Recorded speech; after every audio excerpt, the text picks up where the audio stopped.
Assalamualaikum warahmatullahi wabarakatuh. Perkenalkan, nama saya Alifatunisa Hayati, nomor absen 44 dari kelas 1A Prodi D3 Rekam Medis dan Informasi Kesehatan Semarang.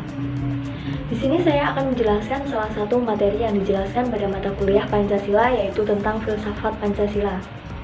Pada materi ini terdapat 3 subbab, yaitu 1. Pengertian dan manfaat filsafat Pancasila, 2. Sistem filsafat Pancasila, dan 3. Landasan filsafat Pancasila. Yang pertama, pengertian filsafat Pancasila. Filsafat Pancasila adalah penggunaan nilai-nilai Pancasila sebagai dasar negara dan pandangan hidup bernegara. Pancasila sebagai filsafat juga berarti bahwa Pancasila mengandung pandangan, nilai, dan pemikiran yang dapat menjadi substansi dan isi pembentukan ideologi Pancasila. Sementara itu, pada hakikatnya, Pancasila memiliki sistem nilai yang didapat dari pengertian nilai-nilai dasar luhur kebudayaan bangsa Indonesia. Melalui penjelasan tersebut dapat disimpulkan bahwa Pancasila sebagai suatu produk filsafat yang digunakan sebagai suatu pandangan hidup. Kemudian manfaat filsafat Pancasila yaitu 1. Memperdalam pengetahuan dan pengertian Pancasila sebagai dasar negara, pandangan hidup bangsa, dan ideologi negara. Yang kedua, menangkal budaya asing yang masuk ke Indonesia baik secara langsung maupun melalui perantara teknologi. Kemudian yang ketiga, sebagai peraturan mengikat yang tidak dapat ditawar lagi. Kemudian pada subbab kedua yaitu sistem filsafat Pancasila.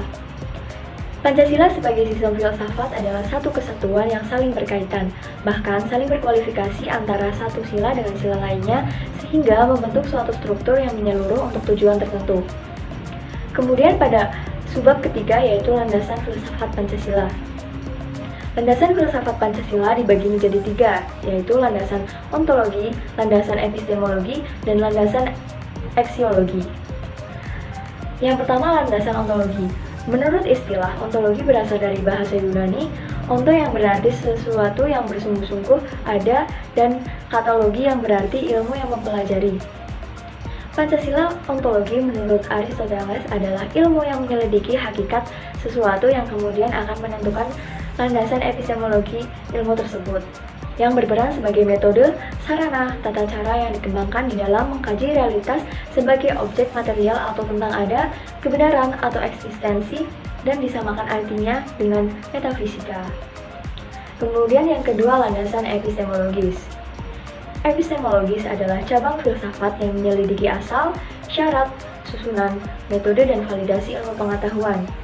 Dasar epistemologis Pancasila pada hakikatnya tidak dapat dipisahkan dengan dasar ontologisnya. Pancasila sebagai dasar ideologi bersumber pada nilai-nilai dasar yang filsafat Pancasila. Yang ketiga, landasan aksiologi. Istilah aksiologi berasal dari kata Yunani, aksios yang memiliki arti nilai atau manfaat, dan logos yang berarti pikiran, ilmu, atau teori. Dalam landasan aksiologi, sila-sila sebagai suatu sistem filsafat juga memiliki satu kesatuan dasar aksiologisnya, sehingga nilai-nilai yang terkandung dalam Pancasila pada hakikatnya juga merupakan suatu kesatuan. Sekian yang dapat saya sampaikan, semoga bermanfaat. Kurang lebihnya terima kasih. Wassalamualaikum warahmatullahi wabarakatuh.